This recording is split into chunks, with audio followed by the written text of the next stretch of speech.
वन्दितु सौसिद्धे धुवमचलमणोवमं गतिं पते कोचामि समय पावड मिनमो सुध केवली वणिदं नमः समय साराय स्वानुभूत्या चकासते चित्स्वभावाय भावाय सर्वभावांसरचिदे। समय सार जी महान ग्रंथाधिराज के जयसेन आचार्य देव की टीका का आज अंतिम बिंदु के ऊपर चर्चा करेंगे। यहाँ तक हमने कुंद कुंदा आचार्य देव की 415 गाथा, अमृतचंद्र आचार्य देव की 278 कलश और टीका और जयचंद जी साहब का भावार्थ, इसके विस्तार से विश्लेषण हो गया है। यहाँ पे आचार्य देव ने भरकस प्रयास किया है कि कुछ भी करके ये निकट भवी जीव वस्तु स्वरूप को समझ ले, वस्तु तत्व की इसी सिद्धि हो जाए, इसे अपने अनंत शक्ति, अनंत गुण, अनंत धर्म, अनंत सामर्थ्य, अनंत स्वभाव का भान हो जावे। परस्पर विरुद्ध रहने वाले धर्म युगलों को समझकर ये अपने एकांतपने को छोड़ देवे और अनेकांतमय वस्तु को निर्बाध रूप से ग्रहण करें। ये अनेकांतमय वस्तु को निर्बाध रूप से इसलिए ग्रहण करना कि उसकी ग्रहण किए बिना सुख की कणिका जगेगी ही नहीं, यथार्थ सुख प्रकट होगा ही नहीं। इसीलिए इसे इस अनेकांतमय वस्तु को समझाने के लिए इन्होंने बहुत सा प्रयास किया और स्वांत अंत में स्वाधीनता भी खड़ी कर दी कि हे भाई, हे जीव, हे निकट भवी, ये जो उपाय है और उपेय एक ही वस्तु में घटित होते, मोक्ष मार्ग भी और मोक्ष भी। आज तक अनंतों का ऐसा ही हुआ है, तेरा भी होगा तब ऐसा ही होगा, हुआ होगा तो ऐसा ही हुआ होगा, और भविष्य में जितने भी जीवों का होगा इसी तरह से होगा, अन्यथा नहीं।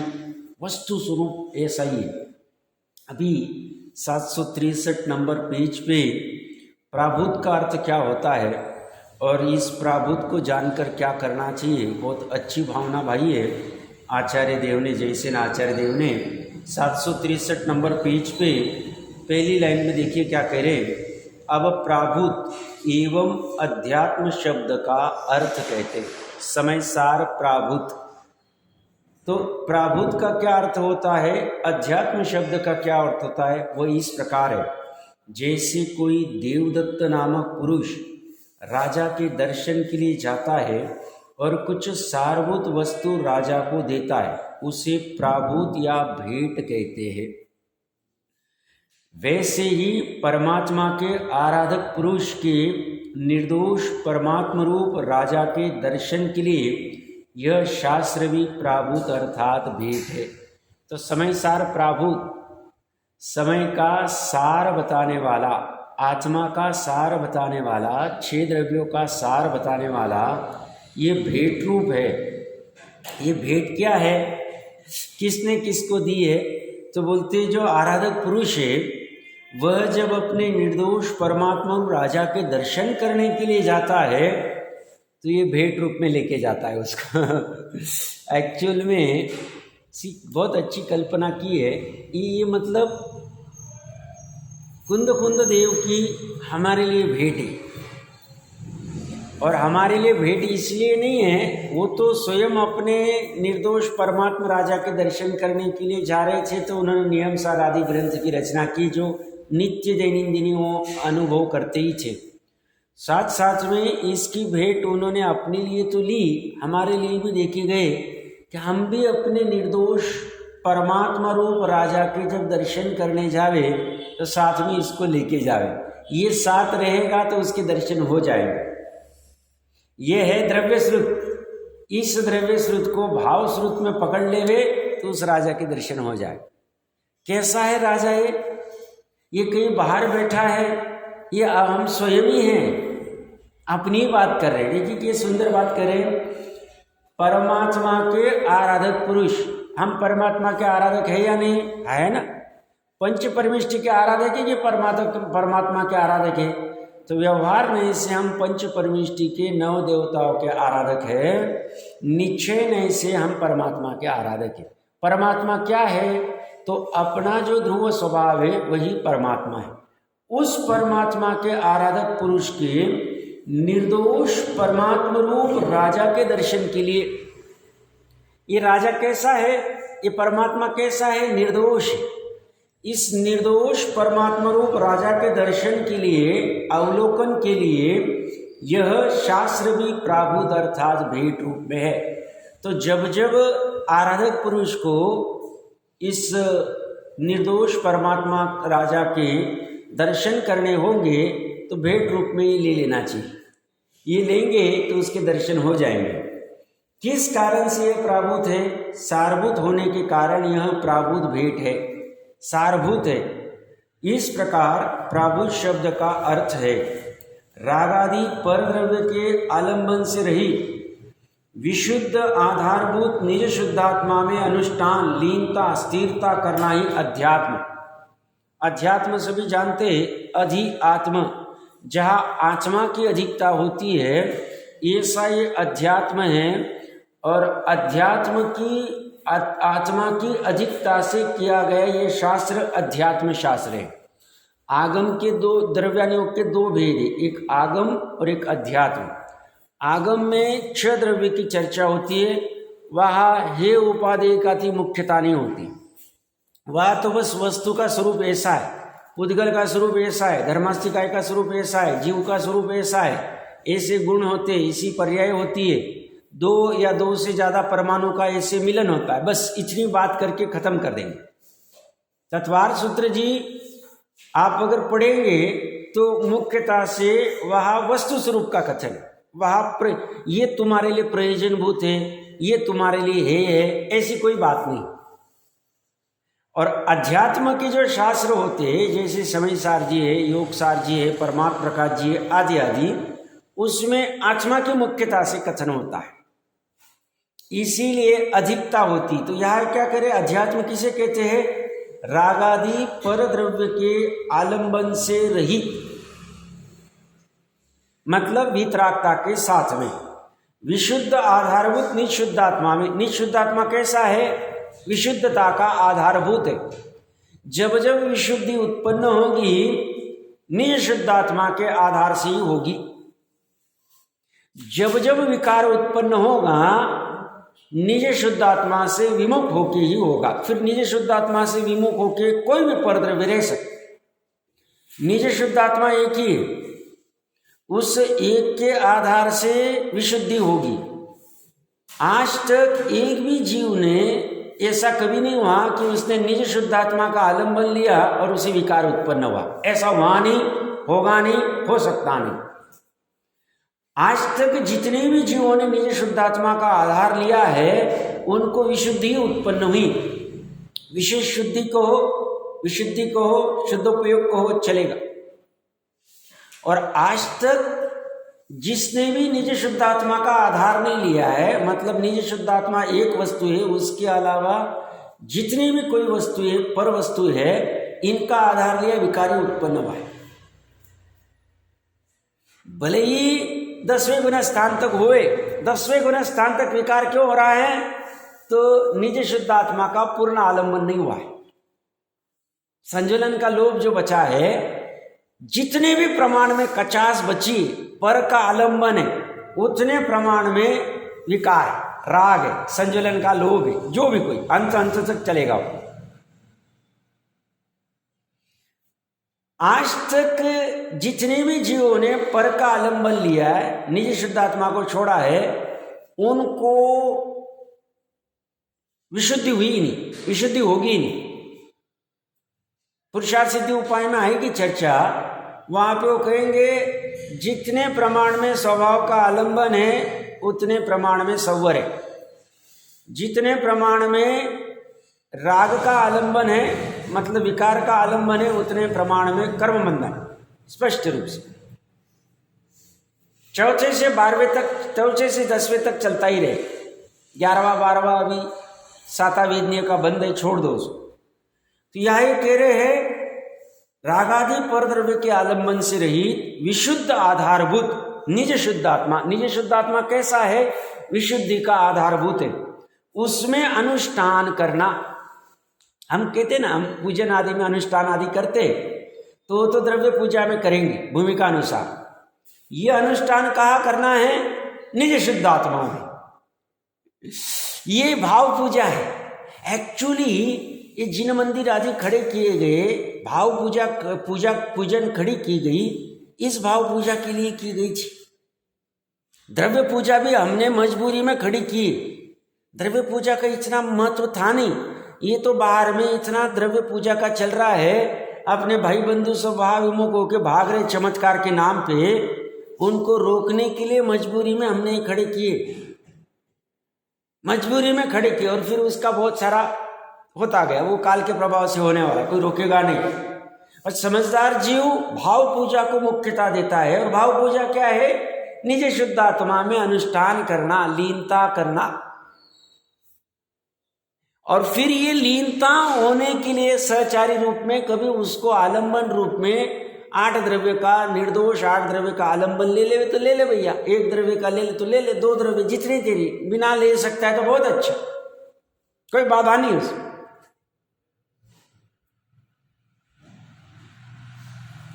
निज शुद्ध आत्मा का हम आधार क्यों लेवे? क्योंकि वो विशुद्धि का आधारभूत है। निज शुद्ध आत्मा में अनुष्ठान क्यों करे? लीनता क्यों करे? सब क्या मिलेगा हमें? विशुद्धि होगी। विशुद्धि से क्या होगा? सुख होगा, अनाकुलता होगी, अकारण सुख होगा। कोई कारण नहीं चाहिए हमें सुखी होने के लिए, कोई कारण नहीं चाहिए। हमारे पास ये भारी से भारी मोबाइल रहेगा तो हम सुखी होंगे। हम बिना मोबाइल की भी सुखी हो सकते हैं। अगर मोबाइल की भी, मैं मोबाइल उपलक्षण से उदाहरण दे रहा हूँ, ऐसे सब में ले लेना, आभूषण वस्त्र जो कुछ है उससे सुखी हो सकते थे। तो आज से 100 साल पहले, 50 साल पहले मोबाइल था नहीं तो लोग दुखी थे।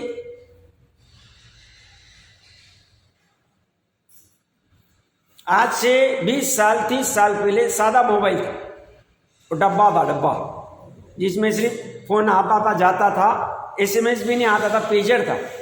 उस समय में ऐसा मोबाइल नहीं था, व्हाट्सएप नहीं था, टेक्नोलॉजी नहीं थी, दुखी थे लोग।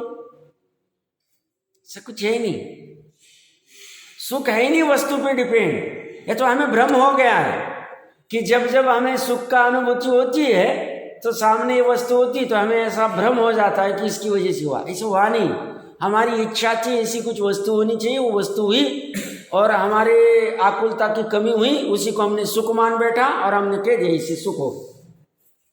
वस्तु एक नहीं, ऐसे सभी में ले लेना, खड़ा कर देना। तो प्रकरण कहां से चल रहा है? निज शुद्धात्मा का अनुष्ठान क्यों करे, लीनता क्यों करे? तो विशुद्धि का आधारभूत इसीलिए करे। विशुद्धि क्यों करे? सुखी होने के लिए करे। प्रयोजन से हम विमुख हुए ही नहीं, प्रयोजन तो सुखी होना ही है। अगर धर्म का प्रयोजन सुखी होना नहीं है तो हम ऐसा धर्म करेंगे ही नहीं।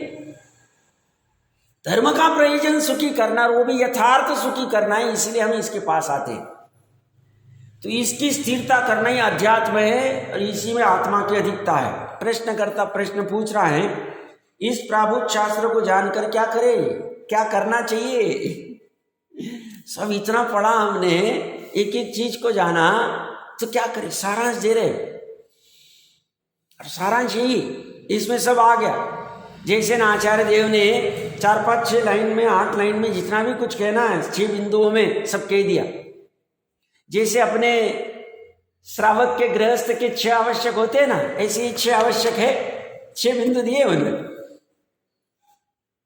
देव पूजा गुरुपाष्टि वो भी करेंगे हम व्यवहार से सहचारी रूप में, बट ये वाला, ये निश्चय वाला क्या कह रहे देखिए, ऐसी निरंतर भावना करनी चाहिए। भावना भवनाशिनी है, इसलिए भावना करनी चाहिए। क्या भावना करनी चाहिए? मैं सहज शुद्ध ज्ञानानंद एक स्वभाव स्वरूप हूं। अच्छा, जो भी ये भावना करने को कह रहे हैं, वस्तु ऐसी है नहीं, और ऐसी भावना करना अभी बात नचीच है।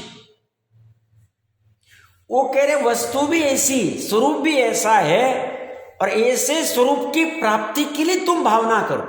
स्वरूप कैसा है? तो बोलते हैं सहज। मेरा स्वरूप कैसा है?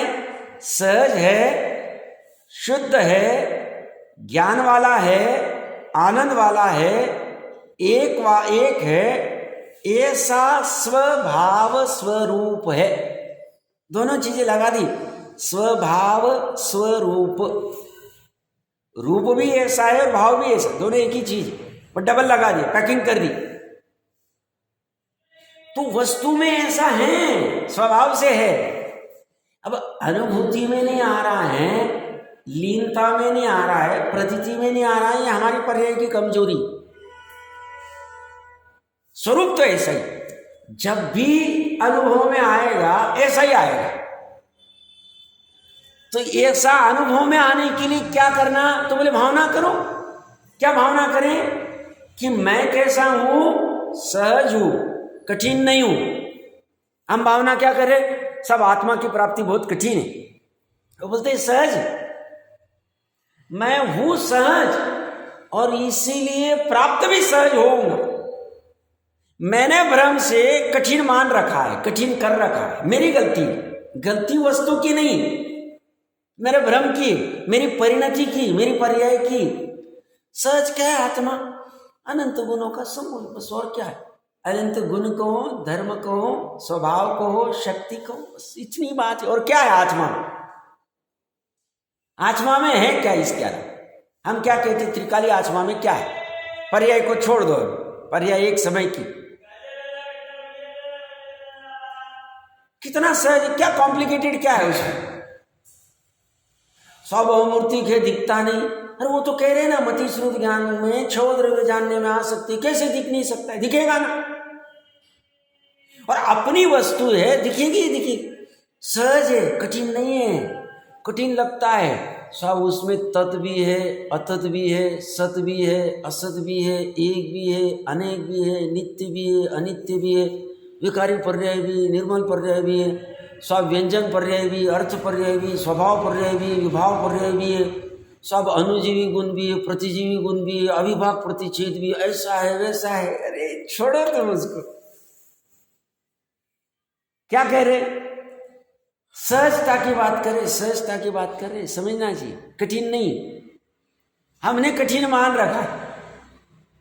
मैं सहज स्वभाव से शुद्ध हूं, अशुद्ध नहीं हूं। भावना ऐसी मत ये कोई शेख चिल्ली की भावना नहीं है, शेख चिल्ली की बातें नहीं है कि भाई वस्तु ऐसी शुद्ध नहीं है और हमने मन से ऐसी कह दिया, भैया तुम ऐसी भावना करते बैठो। जैसे वो ध्यान में भावना करता है ना, मैं भैंसे का आकार हूं, और उसके भैंसे के सींग वहां कहीं घुस जाते हैं और वो अटक जाता है और उससे निकल नहीं पाता, ऐसा कोई नहीं। वो कह रहे वस्तु ही शुद्ध है, अशुद्ध वस्तु है ही नहीं। अशुद्धता तो ऊपरी ऊपरी है, उस ऊपर के आवरण को छोड़ो तो शुद्धता ही शुद्धता है। तो क्या कह रहे हैं, मैं सहज शुद्ध ज्ञान आनंद एक स्वभाव स्वरूप हूं, मैं अनेक स्वभाव वाला नहीं हूं। मतलब पूरे लोक में मैं ऐसी एक ही वस्तु, बाकी मैं कुछ भी नहीं हूं। अनेकता छूट गई, जब बाकी कुछ भी नहीं है तो ये मेरा प्लॉट है, ये मेरा घर है, ये मेरी दुकान है, ये मेरा धन है, ये मेरा गाड़ी है, ये मेरा दोस्त है, कहाँ से आ गई। व्यवहार की भाषा हम करेंगे, व्यवहार के अनुसार ही करेंगे, मानेंगे ऐसा नहीं। या प्रकरण मानने की बात चल रही है, जानने की बात चल रही है, भावना करने की बात चल रही है। मैं इस एक के अलावा कुछ भी नहीं हूं। राम व्यवहार से लक्ष्मण को कहते थे ये मेरा जिगरी है, ये नहीं रहे तो मेरे प्राण चले जाएंगे। ऐसा कहने में जब उनको वो शक्ति लग गई ना रावण की, तो खेत कितना हो गया। रामायण आदि में आते हैं प्रकरण, रावण को कहता है भाई मैं बहुत दुखी हूँ, पहले इसका उपाय करने दो। तो रावण फिर समझदार रहता है, चला जाता, ठीक है भाई हम नियत पे हाथ नहीं डाले। ये दुखी होके बैठा है लक्ष्मण के लिए। तो व्यवहार में लोग कहेंगे ना साहब देखो कैसे शायद सम्यक दृष्टि कहते हो इनको, कैसे ज्ञानी कहते हो, सम्यक ज्ञानी। ये तो देखो कितना बिलख रहे, रो रहे हैं, परेशान हो रहे, दुखी हो रहे। अरे भैया वो जो तुम्हें बाहर में दिख रहा है वो पुद्गल है, जड़ है, शरीर है, पर है, और उसकी जो भी क्रिया दिख रही है उसका निश्चय से कर्ता वो पुद्गल है, जड़ है, वो वस्तु है, और राम का आत्मा नहीं। तो सब राम के आत्मा ने कुछ नहीं किया। राम के आत्मा ने निमित्त रूप अप्रत्याख्यानावरण कषाय के भाव किए, उस भाव का उसे बंध भी वहां, उसे यथा योग्य भोगने भी पड़े, बट वह अनंतानुबंधी की कषाय नहीं थी। वो एकत्व रूप से, स्वामित्व रूप से लक्ष्मण को अपना मानते ही नहीं थे। स्वरूप ऐसा माने तो वो सम्यक दृष्टि नहीं, अपने एक स्वभाव को छोड़ के किसी को भी अपना माने तो मिथ्या दृष्टि। सोते हुए, खाते हुए, पीते हुए, उठते हुए, जैसे अकलंग देव को कभी भी उठाओ, निकलंग देव को नौकार मंत्री ही निकले कभी भी, इतना गाढ़ा गाढ़ा भर गया है। ऐसे सम्यक दृष्टि के बस एकमात्र वस्तु में अपनापन होता है और किसी में नहीं होता। होना ऐसा ही चाहिए, इतनी श्रद्धा की गाढ़ी गाढ़ी दृढ़ता होनी चाहिए, ऐसा हम होना चाहिए। वो निर्णय पूर्वक होगा, प्रतीति पूर्वक होगा, और इसकी यही प्रोसेस चल रही है। इसी को पुरुषार्थ कहेंगे। निर्णय कर रहा है कैसा मेरा स्वभाव है, और ये भावना कर रहा है। भावना सिर्फ वचनों से नहीं करता है, ये भी शांति से बैठता है, विचार करता है। ये वैचारिक प्राणी है, मनन करने वाला प्राणी है, इसलिए इसे मनुष्य कहते हैं। चिंतन करता है, सब विचार करता है। क्या प्रकरण चल रहा है? एक की बात चल रही है, एक की, बाकी और कुछ भी नहीं है। मानते ही नहीं कुछ ज्ञानी जीव। ऐसा सब में ले लेना, भरत जी आदि सब में ले लेना। वो कोणिक जब आ रहा है ना मारने के लिए श्रेणिक राजा को, तो उसको पुत्र नहीं मानते, शत्रु नहीं मानते। मानने की बात कर रहा हूं मैं, श्रद्धा की बात कर रहा हूं मैं। उसके मात्र पर रूप में जानते हैं, मानते हैं। जानते वक्त भी ऐसी सहज क्रिया होती है। तो ये कह रहे हैं मैं सहज शुद्ध ज्ञान आनंद एक स्वभाव स्वरूप हूं। मेरा स्वभाव सहज है, शुद्ध है, ज्ञान वाला है, आनंद वाला है, एक है। मेरा स्वरूप भी ऐसा ही, एक ही चीज कह रहे, बस स्वभाव को, स्वरूप को कोई बाधा नहीं। और क्या है? भावना वाचा हूं, मैं निर्विकल्प हूं। मतलब विकल्प मेरे में है ही नहीं। त्रिकाली आत्मा ने अनादिकाल से आज तक एक भी विकल्प किए नहीं। वर्तमान में कर नहीं रहा, भविष्य काल में करेगा नहीं। तो साहब विकल्प आत्मा में तो हो रहे हैं। विकल्प मतलब क्या? इच्छा। संकल्प विकल्प की परिभाषा हमने बृहद द्रव्य संग्रह से पढ़ी थी, वहां से देख लेना। तो विकल्प क्या? हमारे विकल्प चलते रहते, संकल्प विकल्प चलते रहते। संकल्प विकल्प दोनों को एक ही कहा है, वहां पे पढ़ लेना चाहिए। 57 आदि पेज होगा, जो भी होगा देख लेना चाहिए आगे पीछे। क्या कह रहे? संकल्प विकल्प, हमारे जो ये संकल्प विकल्प चल रहे हैं, प्रवचन सुनने का, प्रवचन करने का, ये भी संकल्प विकल्प। ये त्रिकाली आत्मा में नहीं, मेरा ये स्वरूप नहीं। पर्याय में अभी होगा ये भाव कि मैं प्रवचन सुनने जाऊं, मैं जिन मंदिर में जाऊं, मैं पूजन करूं, मैं प्रवचन दूं, मैं तीर्थ यात्रा को जाऊं, मैं पंच कल्याणक में जाऊं, मैं इंद्र बनूं, मैं व्यापार करूं, मैं भोजन करूं, मैं वस्त्र पहनूं, मैं वस्त्र खरीदूं, आदि आदि आदि आदि ऐसे विकल्प होंगे। बट ज्ञानी जीव इन विकल्पों को अपना मानते नहीं। मैं 6 खंड को जीतने जाऊं, ये भी विकल्प। इसको ये विकल्प त्रिकाली शुद्ध आत्मा में नहीं, और सम्यक दृष्टि श्रद्धानी इस विकल्प को अपना मानता नहीं, अपना जानता नहीं, इसका स्वामित्व लेता नहीं। लेवे तो सम्यक दृष्टि नहीं। सब गड़बड़ी कैसे होता है? अरे भैया, चारित्र का जो परिणमन चल रहा है, वो 6 खंड को जीतने का, वो अपना चारित्र का अपना है। भेद विवक्षा से ज्ञान को उससे कुछ लेना देना नहीं, श्रद्धा को उससे कुछ लेना देना नहीं, त्रिकाली आत्मा को उससे कुछ लेना देना नहीं। चारित्र के पर्याय में हो रहे ना विकार, होने दो। श्रद्धा उसको अपना मान नहीं रही, हो गया काम खत्म। सम्यक दृष्टि ये श्रद्धा की पर्याय में होगा, वचनों की पर्याय में नहीं। ज्ञान की पर्याय उसे अच्छा जानेगी नहीं, उसका स्वामी जानेगी नहीं कि 6 खंड जीतने योग्य है, मैं 6 खंड का स्वामी बन सकता हूं, बनूंगा, बन रहा हूं, बना हूं, ऐसा मानती नहीं, जानती नहीं। ये कि कहाँ हो गया? ये श्रद्धा ज्ञान के पर्याय में हो गया, पहले था नहीं, सम्यक दर्शन अवस्था में हो गया। तो विकल्प तो सब ये श्रद्धा ज्ञान नहीं कर सकती, तो उसको रोको ना। चारित्र को क्यों विकार करने दे रहे? अच्छे नहीं है विकार, तो कर्म बंधन के कारण है। 6 खंड को जीतने के भाव से पुण्य बंधा कि पाप बंधा कि धर्म हुआ, सवर निर्जरा हुई तो क्या हुआ? तो पाप बंधा, तो सब पाप बंधा क्या वो सम्यक दृष्टि से भरत जी को समझता नहीं? समझता है भैया, बट चारित्र का जो विकार है उस विकार को श्रद्धा रोक नहीं सकती, क्योंकि दोनों में अतत भाव है, श्रद्धा की पर्याय में और चारित्र की पर्याय में। चारित्र की एक पर्याय दूसरी पर्याय को चेंज नहीं कर सकती, उसी चारित्र गुण की, उसी द्रव्य की। राग भाव प्रशंसा भाव है, पड़ा हुआ है, तो सब क्या करे? चलने दो आराम से, ज्ञाता दृष्टा रहो, और क्या, और कुछ भी नहीं। और तो करने योग्य काम क्या? सब तो बड़ा कठिन लगता है, हम कभी किया नहीं इसलिए कठिन लगता है। और ये पर द्रव्य में कभी कुछ किया नहीं बट सरल लगता है, ब्रह्म से ये कठिन लगता है। ये स्वभाव में ही होने वाला, ये परिणति ऐसी आने वाली, आराम से आ गई परिणति, हो गई। क्या कह रहे हैं? मैं निर्विकल्प हूं, ऐसी भावना करो, ऐसा चिंतन करो, ऐसा निर्णय करो, ऐसी परीक्षा करो। किस अपेक्षा से मैं निर्विकल्प होऊंगा? इस पे घंटों विचार कर सकते। सब विकल्प तो इतने रात दिन आ रहे, सोते वक्त भी विकल्प चलते रहते, उठते वक्त भी विकल्प चलते रहते, खाते वक्त भी विकल्प चलते हैं, कुछ ना कुछ चलते, कुछ ना कुछ चलते ही रहेंगे। और आप कह रहे हैं निर्विकल्प हो। अरे भैया, जहां विकल्प हो रहे वही निर्विकल्प तत्व पड़ा हुआ है।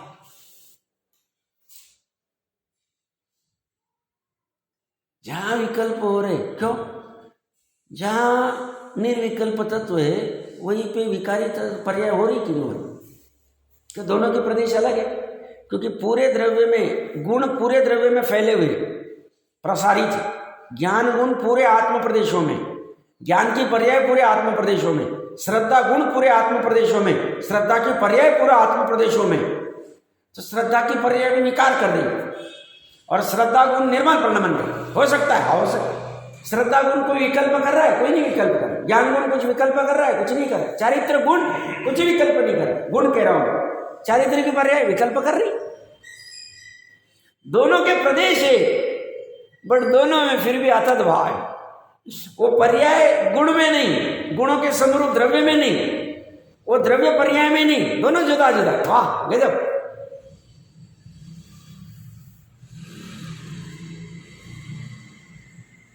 कठिन जा रहा है।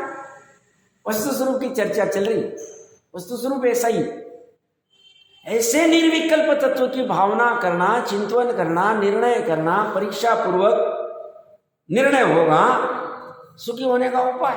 ये उपाय करना चाहिए, ये उपाय चल नहीं रहा है और बाहर में कुछ अलग ही उपाय चल रहे। कारण क्या? जिनवानी से दूर हो गए, और कोई कारण नहीं। जिनवानी में यही उपाय दिए, स्वरूप तो ऐसा ही है। ये सारांश रूप में कह रहे, गर्भित पूरा आ गया इसमें सार, स्वरूप ऐसा है और तुम ऐसी भावना करो।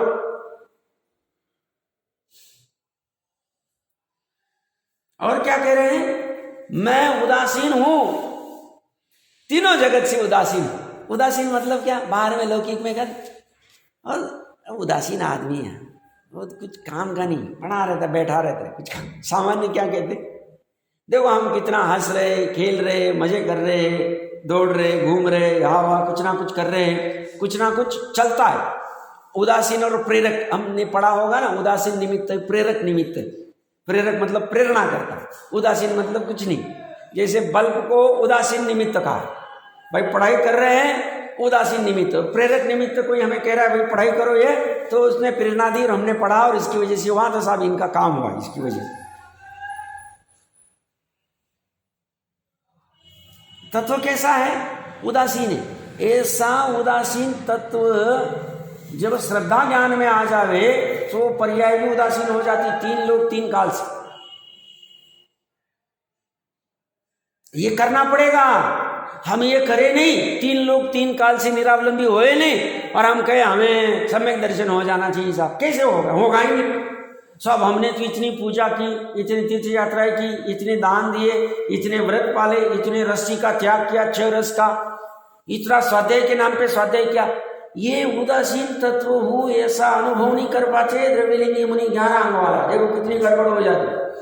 और वो संगी बच्चे ने तिर्यंच कर बैठता है।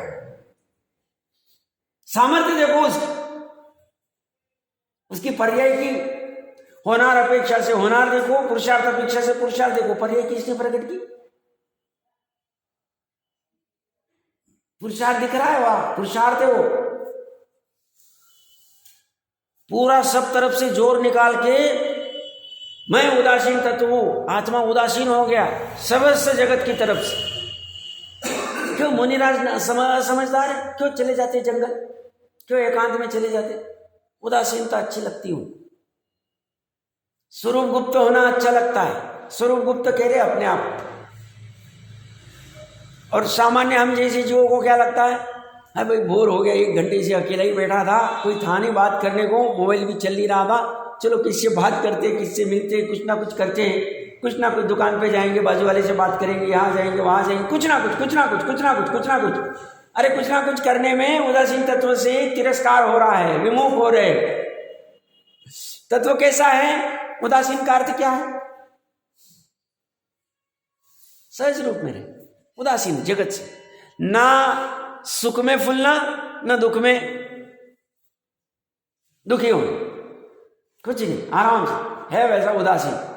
उदासीन तत्व पकड़ में आना चाहिए। अभी वर्तमान में हमारा त्रिकाली आत्मा उदासीन है। भले हम पर्याय में बहुत एक्टिव है, बहुत एक्टिव है, बाहर सब इनका बहुत नाम है, राजकारण में भी ऐसे है, ये समाज में भी ऐसा है, इसमें भी ऐसा है, कुटुंब में भी ऐसा है, परिवार में भी ऐसा, बहुत एक्टिव बहुत एक्टिव बहुत एक्टिव। ये पर्याय में भली ऐसे भाव करे और बाहर में भली अज्ञान जगत पूरा ऐसा कहता रहे, बड़े कह रही एक तत्व उदासीन था, उदासीन है, उदासीन रहे।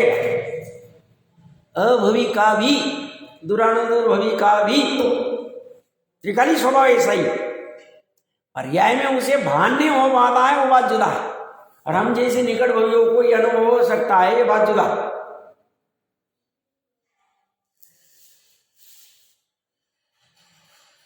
उदासीन होना चाहिए, जगत में ज्यादा उलझना नहीं। उलझने के लिए पंचम काल में आए नहीं हम, आ गए अभी गड़बड़ से, जो भी गड़बड़ की होगी आ गए तो आ गए, तो क्या करें? अब क्या करें? तो अब कैसे निकलना है? निकलो। तो बोले अनुभव करो, उदासीन हो जाओ, निर्विकल्प हो जाओ। पर्याय निर्विकल्प होनी चाहिए। पर्याय में से विकल्प का शमन होना चाहिए और निर्विकल्प तत्व ग्रहण हो जाना चाहिए। निर्विकल्प तत्व ग्रहण होते ही निर्विकल्प हो जाता। अनंत सिद्ध को कोई विकल्प नहीं। मुनिराज को तो भी विकल्प होंगे। क्या विकल्प होंगे? कि अभी संधि काल में सामयिक को बैठना है, विकल्प। अभी भोजन की बेला होगी, भोजन को निकलना है, विकल्प है। 4 महीने होते आए केश लोच करना है, विकल्प है। इस विकल्प को अपराध मानते हैं। हम क्या कहते हैं? सब देखो उनका चारित्र कितना गजब है, केश लोच करते। अरे केश लोच क्या चारित्र के? चारित्र का मल है। अभी करेंगे हम, बट मजबूरी है हमारी, हमारा स्वभाव नहीं है। स्वभाव तो निर्विकल्प है। ये सब विकल्प उन्हें विकल्प लगता है 4 राज्य में, ये तो चलना नहीं चाहते। बट भगवान ने कुछ समझ के आज्ञा दी है, 1 रात्रि 5 रात्रि से ज्यादा रुकना नहीं है, तो अभी बुद्धिपूर्वक चलना पड़ेगा। ये तो बाहुबली की जी का सामर्थ्य था कि हम एक ही जगह पे रह जाए खड़े, जो होगा देख लेंगे। अब सबकी सामर्थ्य नहीं है, तो भैया जब स्वरूप गुप्त नहीं हो सकते तो बाहर निकलना है तो चलो बाहर निकलो। 1 रात्रि 5 रात्रि के बाद में चलो। जब चलना है तो विकल्प करो। 4 हाथ जमीन में कोई जीव तो नहीं दिख रहा, विकल्प करो। और एक साथ उनको इसे भान चलता रहता है। एक तरफ निर्विकल्प तत्व है, उनको खेद होते रहता है। ये सब 4 हाथ जमीन देखने के, केश लोच करने के, खड़े खड़े आहार करने के, 46 दोष टाल के, 32 अंतरा टाल के आहार लेने के, ये कुछ वस्तु उठानी है तो विकल्प करो भैया, यहाँ जीव तो नहीं, देखो ये कब तक चलता रहेगा, कब मैं श्रेणी चढ़ूंगा, इसी निरंतर भावना चलती रहती हूँ मुनिराज। गजब अवस्था। और ऐसा अनुभव करना चाहिए हमें कह रहे सब हम गृहस्थ कैसे अनुभव कर सकते? अरे भैया शक्ति रूप तत्व की बात कर रही है, पर्याय में होगा प्रकट, समय लगेगा, बट पहली चोट में हूं परमात्मा छू ये वो नक्की कर, हूं उदासीन तत्व छू ये वो नक्की कर, हूं निर्विकल्प छू ये वो नक्की कर, वो एक छू शुद्ध छू आदि आदि आदि नक्की कर। पहली चोट में नक्की होगा, बाद में नहीं होगा। श्रद्धा तो पहली चोट में तैयार हो जाती, और श्रद्धा की तैयार हुई तो मोक्ष मार्ग में प्रवेश हो गया, मोक्ष मार्ग के महल में प्रवेश हो गया। और श्रद्धा तैयार नहीं हुई, मोक्ष मार्ग में प्रवेश ही नहीं हुआ, वो बार बार ही कहीं दूसरी जगह घूम रहा है और भ्रम हो गया उसे, हमारा मोक्ष मार्ग चालू हो गया, हुआ ही नहीं चालू। आगे कह रहे अभी आज तो पूरा करने का भाव तो कर ही लेंगे आज पूरा, फिर भले ही थोड़ा शॉर्टकट में करेंगे, नहीं तो भाव तो बहुत भरे उसमें, जितना खोले उतना कम है। मैं निज निरंजन शुद्धात्मा के सम्यक श्रद्धान, सम्यक ज्ञान, सम्यक अनुष्ठान रूप निश्चय रत्न त्रयात्मक निर्विकल्प समाधि से उत्पन्न वीतराग सहजानंद रूप सुखानुभूति लक्षण वाले स्वसंवेदन से संवेद्य गम्य प्राप्य प्राप्त होने योग्य भरितावस्था परिपूर्ण भरा हुआ हूं। मैं अपने आप को प्राप्त हो सकता हूं। बहुत सी चीज कहते हैं हमें आत्मा की प्राप्ति नहीं हो सकती, हमारे लिए कठिन। अरे वो कह रहे भैया मैं ऐसा हूं भरित अवस्था वाला, परिपूर्ण हूं, मेरे को अपनी प्राप्ति करने के लिए कोई काल वाल परेशान नहीं कर सकता है। पंचम काल में भगवान ने कहा है सम्यक दर्शन और सम्यक ज्ञान हो सकता है, स्व संवेदन हो सकता है, मैं कर सकता हूं। अगर मैं ऐसा सोचता हूं मैं नहीं कर सकता हूं, मतलब मैं ही अपने आप का शत्रु हूं, आत्मा ही आत्मा का शत्रु है। और मैं कह सकता हूं कर सकता हूं, सिर्फ कर सकता हूं ऐसा ऊपरी ऊपरी गप्पे लगा के नहीं, उसके लिए जो करना पड़े करूंगा। क्या करना पड़ेगा? तो ये कह रहे भावना करो, स्वाध्याय करो, तत्व चिंतन करो, आगे हो गया काम, इतना तो कर ही सकता हूं मैं, और तो कुछ कह ही नहीं रहे। चौथी चीज ही नहीं कह रहे कि तुम्हें इतना दान देना पड़ेगा, इतना पैसा कमाना पड़ेगा, 2 नंबर के धंधे करके इतने पैसे कमाओ और इतने दान दो, ऐसा भी कुछ नहीं कह रहे, कोई जरूरत नहीं। यहां कह रहे हैं मैं निज निरंजन शुद्धात्मा कैसा है? निज भी है और निरंजन भी है, उसके सम्यक श्रद्धान, सम्यक ज्ञान, सम्यक अनुष्ठान रूप निश्चय रत्न त्रयात्मक निर्विकल्प समाधि से उत्पन्न। ये निश्चय सम्यक दर्शन, सम्यक ज्ञान, सम्यक अनुष्ठान कैसे होगा? तो निज निरंजन शुद्धात्मा के आलम्बन से ही होगा और किसी से नहीं होगा, उसके निर्विकल्प समाधि से उत्पन्न, और अन्य से हो नहीं सकता है। वीतराग सहज आनंद रूप, आनंद कैसा है? वीतरागता वाला। हमारा जो 5 इंद्रिय का आनंद कैसा है? राग वाला है, कषाय वाला है, इसीलिए उसको हिंसानंदी, चौर्यानंदी। हम हिंसा करते और खुश होते, चोरी करते और खुश होते, सब मजा आ गया, 50 लाख रुपए का सेविंग हो गया, टैक्स बच गया, हमने कुछ ऐसी मस्ती की। अरे भैया वो चोरी करके तू खुश हो रहा है, वो तेरी वितरागता वाला नहीं, वो आनंद, वो आकुलता वाला आनंद है। और ये आनंद कैसा उत्पन्न होता है?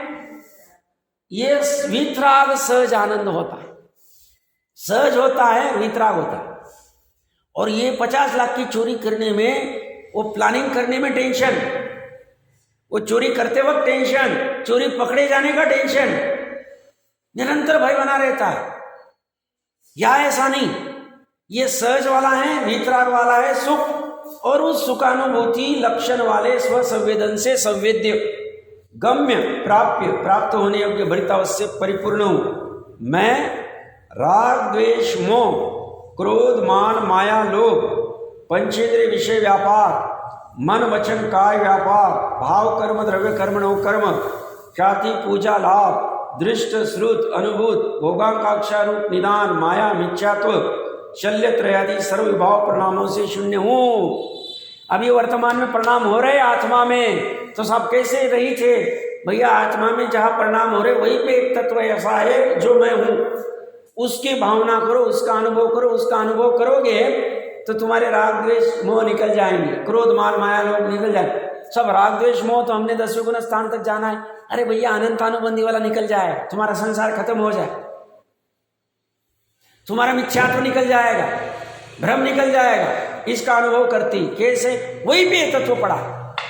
अभी ये चलेगा, अभी थोड़े काल तक चलेगा। कितने काल तक? जब तक चपक श्रेणी चढ़ के केवल ज्ञान नहीं करते तब तक ये सब चलेगा। क्या? राग द्वेष मोह होंगे 10वें गुण स्थान तक। बट ऐसा होते हुए भी एक तत्व, मेरे तत्व में 2 भाग है, एक विकारी तत्व और एक निर्मल तत्व। उसे ही उत्पादों वाला तत्व कहेंगे, ध्रुव तत्व कहेंगे, क्षणिक तत्व कहेंगे, शाश्वत तत्व कहेंगे। तो ये कह रहे शाश्वत तत्व में ऐसा हो, ऐसा अनुभव करो।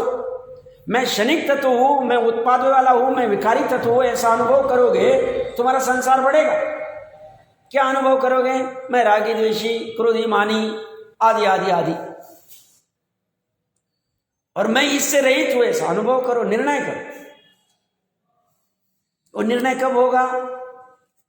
जब ऐसे तत्व का अनुभव होगा। कैसे तत्व का? जो राग द्वेष से भिन्न है, जो द्रव्य कर्म भाव कर्म नौ कर्म से भिन्न है, जो 3 प्रकार के शल्य से भिन्न है, निदान आदि। तो मैं राग द्वेष मोह क्रोध मान माया लोभ पंचेंद्रिय विषय व्यापार मन वचन काय व्यापार भाव कर्म द्रव्य कर्म नो कर्म ख्याति पूजा लाभ दृष्ट श्रुत अनुभूत भोगाकांक्षा रूप निदान माया मिथ्यात्व शल्य त्रयादि सर्व विभाव परिणामों से, सर्व विभाव से मैं भिन्न हूं, ऐसा आत्म तत्व दिखा रहे वो। दिखाया उन्होंने पूरे समय सार में, और कह रहे इसी भावना करो। तीनों लोकों में तथा तीनों कालों में भी मन वचन काय से कृत कारित अनुमोदना से शुद्ध निश्चय नहीं से सर्व जीव उसी तरह शुद्ध है जैसा मैं शुद्ध हूं। मैं जैसा शुद्ध हूं, 3 लोक के जीव ऐसे ही शुद्ध है। नित्य निगोद वाले जीव को भी शुद्ध दिखा रहे। वो देखो, वो दिखा रहे इसलिए वो शुद्ध है ऐसा नहीं, वो स्वभाव से शुद्ध है। उन्होंने जाना, हमें कह रहे तुम भी देखो, वो चींटी का जीव भी शुद्ध है देखो। और जब वो मेरे जैसा ही जीव है, मैं भी शुद्ध, वो भी शुद्ध है, तो मुझे उसको मारने का भाव कैसे आ सकता? विचार करना। सर्व जीव शुद्ध कह रहे, अभवी का जीव भी शुद्ध है। शुद्ध निश्चय नहीं से, क्या लिखा है इन्होंने? शुद्ध निश्चय नहीं से सर्व जीव। वो दृष्टि से देखोगे तो अभवी भी दुरानुदुर्भवी, इसलिए सब में संभाव आ जाता, सब में समानता आ जाती, कोई चिंता नहीं, सहजता आ जाती। बहुत गजब है। इसका तो विस्तार हो सकता था, बट आज अभी पूरा ही कर लेंगे। इस प्रकार शाहवाद अधिकार समाप्त हुआ। अब वो तो बस भावना भार है, अच्छी बात है, देख लिए एक बार, एक पूरा पैराग्राफ पढ़ लेते हैं। भव्य जीवों को सुगमता से तत्वबोध हो जाए, इस प्रयोजन से। प्रयोजन क्या था? तत्वबोध हो जाए। सब हमें तो सुखी होने का प्रयोजन था, तत्वबोध हुए बिना सुखी हो ही नहीं सकते। जितने भी जीव सुखी हुए तत्वबोध से हुए।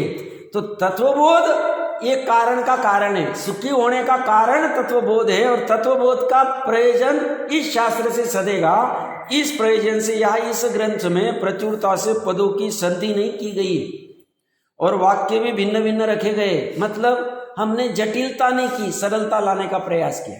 अब इतना सरल करके भी किसी को जटिल लगता है, कठिन लगता है, तो भी उसकी बुद्धि की स्थूलता ज्यादा है, हम कुछ नहीं कर सकते। इसी कारण से यदि लिंग वचन क्रिया कारक संधि समास विशेष विशेषण वाक्य समाप्ति आदि, मतलब व्याकरण आदि में के विषय में कोई दोष रह गया हो, तो विवेकी जनों को वो दोष ग्रहण नहीं करना चाहिए। क्या गजब है, देखो आचार्य देव, दोष तो वैसे लग नहीं रहे, हमें समझ ही नहीं रहा दोष क्या, और लग नहीं रहे, और फिर भी देखो कितनी लघुता है। तथा शुद्धात्मा आदि तत्वों के प्रतिपादन के विषय में यदि अज्ञान से जो किंचित विस्मृत हुआ हो, कभी कुछ विस्मृत हो गया, कहना रह गया, विस्मरण हो जाने से कुछ लिखना रह गया हो, छूट गया हो, तो क्षमा कर देना चाहिए। और गजब, ये कौन लिख रहा है? जैसे आचार्य देव भावलिंगी मुनिराज। क्या गजब है, कुछ भी गलती नहीं उनकी, सब आमी चक पढ़ा, हमें क्या विरोध लगा? हो सकता है हमें समझ में नहीं आया, एक भी चीज विरोधी नहीं, सब चीजें एकदम तत्व के अनुसार लगी है। तो ये तो कोई बात नहीं, बट इनकी लघुता जैसे गजब है। देखो, हमें भी ये लघुता सीखनी चाहिए इनसे, हमें भी लघु रह के ही रहना चाहिए। कितना भी कुछ भी हो जाए, लघुता को, जमीन को छोड़ना नहीं चाहिए। गाथा वे पद्मनंदी महर्षि कुंद कुंद देव का पद्मनंदी नाम इन्होंने लॉन्च किया, अस्थाई, और इन्होंने यहाँ लिख दिया पद्मनंदी महर्षि कुंद कुंद आचार्य देव जयवंत वर्ते, जिन्होंने महातत्व प्राभूत रूपी भेंट रूपी पर्वत को अपने बुद्धि रूपी सिर से उठाकर भव्य जीवों के लिए समर्पित किया है। और तो रावण को कैलाश पर्वत को उठा नहीं पाया अच्छे से, एक उंगली में चित हो गया, इन्होंने तो पूरे गाय भगवान को छोड़ के निकाल दिया। तभी तो हम कुंद कुंद देव को इतना स्मरण करते, गौतम गंधर्व के बाद में वो करना भी चाहिए। क्यों? अब धौला जय धौला सबकी ताकत नहीं, उन्होंने भी विशेष काम किया है, बट इन्होंने प्रयोजन पर काम किया। इन्होंने कहा दूसरे जो आगम है उसको खाली रह गया, पहले आगम में तो काम हो गया, धौला जय धौला माँ धौला आदि जो भी कुछ बनना है षटखंड आगम, बट ये काम बच गया है, उन्होंने यहाँ हाथ लगा दिया, तो गजब काम हो। आप प्रवचन सार पंचाशय का भी देखोगे, अध्यात्म परक टीका है, मतलब ग्रंथ, वहाँ भी अध्यात्म की फूट है, प्रयोजन परक फूट है, भले आगम के ग्रंथ है। तो ये भव्य जीवों के लिए समर्पित भेंट दी उन्होंने, जिसका आश्रय लेकर भव्य जीव अनंत संसार सागर को पार कर जाते हैं। संसार सागर कितना है? अनंत है। उस अनंत को पार करने के लिए ये हमें गजब भेंट दे के गए। ये भेंट होनी चाहिए। बाहर में क्या होता है? बाहर में कोई 200, 500, 1000, 2000 का भेंट दिए थे, क्या बेकार वाला भेंट दिया, नूखी निकालता रहे, या दिया तो उन्होंने बहुत अच्छी भेंट दी भाई, और ऐसा दिया ऐसा दिया। वो भेंट कितने टाइम काम देने, 2 दिन भी सुख देती नहीं, 2 घंटे भी सुख देती नहीं, भूल जाता है आदमी और फिर से वापस ही करता है। ये भेंट तो अनंत संसार को दूर कराने वाली है। तो वह समस्त जीवों को शरणभूत रहने वाला, जिन शासन सुचीर काल तक जयवंत वर्ते, चीर काल तक सम्यक रूप से सु लगा दिया उन्होंने, वह जयवंत वर्ते, ये समस्त जीवों को शरणभूत रहने वाला, ये जिन शासन, ये श्लोकार्थ, ये दुखी जीवों के लिए और कोई भी है नहीं। और पंचम काल में तो ये जिनवाणी ही आश्रयभूत है। क्यों?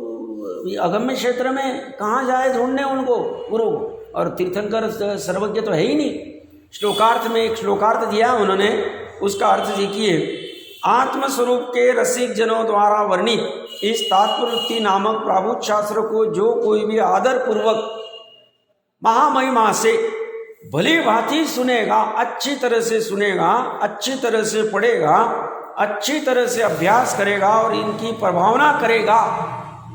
भैया आप भी पढ़ो, आप भी करो, आप भी करो, पुण्य बंध के लिए प्रभावना नहीं, सहज में ऐसी भाव आ जाती। वह जीव शाश्वत निर्मल अद्भुत सकल ज्ञान स्वरूप केवल ज्ञान को प्राप्त करके, इसका फल क्या है? केवल ज्ञान प्राप्त हो जाएगा।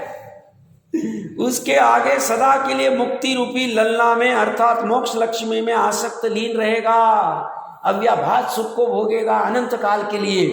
इस प्रकार श्री कुंद कुंद आचार्य देव द्वारा विरचित समयसार प्राभूत नामक ग्रंथ से संबंधित जो 439 गाथाएं, 415 प्लस ऊपर की